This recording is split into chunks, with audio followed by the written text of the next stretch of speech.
especially on this special evening, on the eve of the Republic. There couldn't have been a better place to celebrate the Republic Day than JNU. That has played a very, very important, a significant role in defending our Republic, including creating spaces like these, protecting them, defending them, claiming them, reclaiming them. So thank you very much, JNU.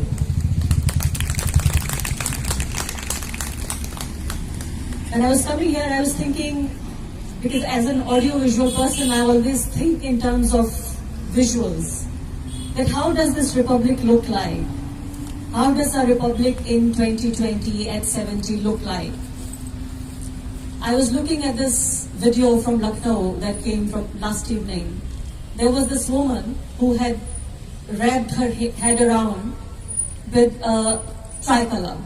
With tricolor, she wrapped around her head and made it turned into a hijab. I thought that is what India at 70 looks like. This is the face of Indian Republic. Then I saw another woman in another public meeting, anti-CAA rallies. There was this young woman at around midnight, 11:30, 12 a.m. She's again standing at Ghantaghar with a very small child, holding the child with one hand. The child's head is resting on her shoulder. She's holding the mic with another hand and addressing around 5,000 or 7,000 people. I thought that is how the Republic looks like. So I think these are very hopeful times, especially when we think of the time when we were gifting this constitution to ourselves, when we were being reborn as independent democratic republic. And a lot of people, I would say most people, did not believe that we would survive because we had too many internal contradictions, religions, regions, castes, languages, cultures, but here we are at 70. So congratulations to us. I have been to several such rallies, and I would say that the mental state that I was in 2019 and 2020, these are very, very hopeful times, because there are people, not just a few thousand or hundreds, but there are millions of people, especially those who have lived on the margins of Indian democracy, Indian constitution for the last 70 years. I would say they have not actually benefited out of Indian constitution or democracy, but rather have been at the receiving end of it. These are the very people, this is the disadvantaged, oppressed people who are, you see most of them on the street, reclaiming the book, reclaiming the constitution, reclaiming the republic, reclaiming the democracy. So I would say there are enough defenders of this republic on the street, and these are real Achhe Din. So finally, after almost 6 years of Narendra Modi's rule, he has finally brought us the Achhe Din. So I would say, at least we should clap for Achhe Din, they finally have arrived. So I would give you a few examples of how these defenders look like. I'm sure a lot of them, you must have met them, seen them on TV screens or on your social media. But I would specifically give you examples of two women that I met in the last 2 weeks. There was one woman, a very young woman, with a very small child, about 6-7 months old child. And I was talking to her. I asked her that what is it that you've come here for, and why have you brought this small child here? मैंने उससे हिंदी में पूछा कि भाई आप आई हैं खुद ये तो अच्छा है, लेकिन इतनी ठंड है, 2 हफ्ते पहले और भी ज्यादा ठंड थी, आप इस छोटे से बच्चे को क्यों ले आई हैं? स्पेसिफिकली जब मीडिया में ये भी लग रहा है कि बच्चे प्रॉप्स हैं and people are trying to arouse emotions and you are actually trying to blackmail people that you are bringing them here to arouse emotions in people. So she said, first of all, it's a very elite approach that we are saying that I could have left the child. I had the privilege and the support to leave the child at home. But this was not the reason why I brought my child to the protest. She said कि जब ये बच्ची मुझसे पूछेगी कि जब तुम्हारे existence की लड़ाई लड़ी जा रही थी तो मेरी माँ तुम कहाँ थी? तो मैं कहूंगी मैं सड़क पे थी और प्रोटेस्ट कर रही थी। मैं इसलिए यहाँ प्रोटेस्ट करने आई हूँ कि इससे पहले कि ये मुझे सड़क पे निकालें, रोड पर ले आए, मैं खुद आ गई हूँ। दूसरी बात उसने कही कि मैं इसलिए भी इसको ले आई हूँ कि I want her to be the part of this historic moment that this 6 months old child is out there on the street in this 5-degree temperature to defend the Republic. I want to make her the part of this powerful historic moment. And that is why, as a mother, I decided to bring her here. Another woman, 80-year-old woman, I'm sure you must have maybe seen her or at least heard about her. When she was asked कि भाई माता जी बताइए कि आप यहाँ पर 500 रुपए के लिए आई हैं, आप यहाँ 700 रुपए के लिए आई हैं, कितने रुपए मिले आपको? तो माता जी ने कहा कि 500-700 तो ठीक है, लेकिन मैं कहती हूँ कि प्रधानमंत्री मोदी जी को मैं 1 लाख रुपए दूंगी, आप आ जाइए हमारे साथ प्रोटेस्ट में बैठिए। तो जब इस तरह के लोग डिफेंड कर रहे हो इस रिपब्लिक को, तो मुझे कोई डाउट नहीं है कि यही हमारे वो अच्छे दिन हैं जिनका वादा 2014 में हमसे किया गया था।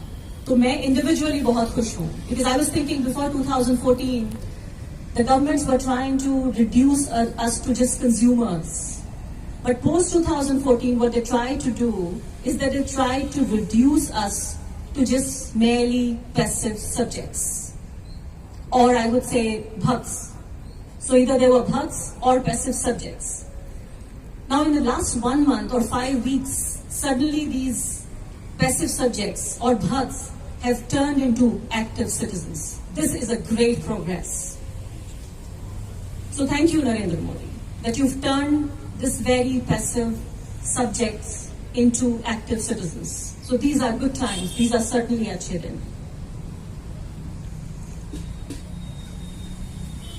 So how I look at it as a journalist is there were mainly two objectives of bringing a law like this. One, of course, very obviously that they wanted to change the constitution. This was one of the serious ever threats that was brought to our constitution. Second is amplifying the divisions that already exist in our society. I would say that more than ever, the public meetings where Constitution is being read, the preamble to Constitution is being read, I don't think ever in the last 20 years of my journalism have I ever seen as many people on the streets in public meetings, thousands, lakhs of people reading preamble to the Constitution. So that's one thing that he has totally, completely failed in. Two divisions. I think the most oppressed people, the most marginalized I call, and especially the women, the Muslim women, who were considered one of the most oppressed people, that they were oppressed by their own men, especially in the whole triple talaq debate that we saw, that their entire lives revolved around just talaq and nikah and they had nothing else to do. They don't go to schools, they don't go to college, they don't go to offices. The regular, normal women of India, they do not have any of such issues. Those are usually of Indian women. But they have specific issues that they marry in the morning and they divorce in the evening, and that's all Muslim women are about. Now this is the those Muslim women who are face of this protest. So I would say the public, the people have risen, and specifically the pushback is coming from the very people who were at the receiving end of his politics. So this is something very, very heartwarming. This is something very welcoming. And this is not just the first pushback, but the strongest pushback to maybe any government that India has ever seen in the last 70 years. So this is good news. Now, I said that we should congratulate each other, ourselves, that we have survived 70 years. But of course, this is also a very nervous, a very anxious moment, that where are we going from here? When you look at a democracy, besides the government, there are a few other important institutions that you look at. I would say political opposition, judiciary, and civil society, and also the media. Judiciary, at best, I would say, is not giving any hope to the people. So they have been left on their own. When Supreme Court says that they will hear the case after 4 more weeks, I said 4 more weeks of resistance, 4 more weeks of this movement. Because this movement is, in a way, directly and indirectly, also proving to be good in a way that it's also addressing a few more important things. As I gave you this example of Muslim women, and also there were battles which we thought we delayed because we thought we are fighting with this monstrous power, monstrous force. We have to fight with this first, and then we will maybe fight the battles of gender rights, of laborers or farmers. But if you look at it, the face of this whole protest, this movement, is women, and specifically the very backward women. So I would say that even the gender rights, the gender battles, are also indirectly being fought through these anti-CAA protests. So this is a very good news again. In terms of media, only last evening, a very senior journalist, Hindi journalist, he was manhandled in Shaheen Bagh. Of course, as we should oppose all manhandling, all kind of violence, we should condemn this, oppose this. But I thought it's also an important moment to also talk about the violence that media has created on the people that it says it's reporting about.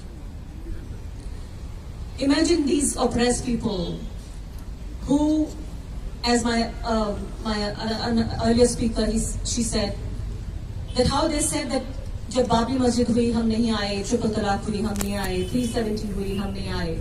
But finally they have come, which means at least for the last 5+ years, they were tolerating all of this and had decided that this would become somehow a communal kind of a battle, and they decided not to come out. Now they are dehumanizing, demoralizing, discouraging, and creating some kind of a violence on these people. But despite that we were being informed that this whole exercise of CAA and NRC has nothing to do with people in India or with Indian Muslims in particular. Even then, there are people on the streets, they are protesting about it. So this is also a victory of a media that is so far was called alternate media. So this is very important also to highlight that we were thinking in the last 5 years that the agenda, this whole propaganda that was created after spending thousands of crores of rupees to turn us into robots, to turn us into thugs, to passive subjects, that we should believe whatever the government is telling us. But it is testimony to the fact that all of us are present here and there are millions out on the streets that we did not believe in the propaganda and agenda of the government, despite them telling us, spending thousands of crores of rupees, that this was for our betterment, which means we have also defeated this whole pliable, darbari, sarkari media. So there are a lot of larger direct and indirect result of this protest. I would like to end with this heartening thought that I believe that these whole CAA, NRC, anti-CAA, NRC protests are only going to broad base themselves. Now we will see more and more unemployed youths making Berozgari Bagh. You can see only Shaheen Bagh now. Now they're planning Berozgari Bagh. The people who are not able to go to school and college, wo banayenge Anpad Bagh. They will be laborers and farmers, and I would want to see now more such bags, more such places, more such public spaces created for people who have been wronged and marginalized as a direct result of the politics of this government. So I think अच्छे दिन are here, और उससे अच्छे से ज़्यादा बेहतर दिन हमारा इंतजार कर रहे हैं.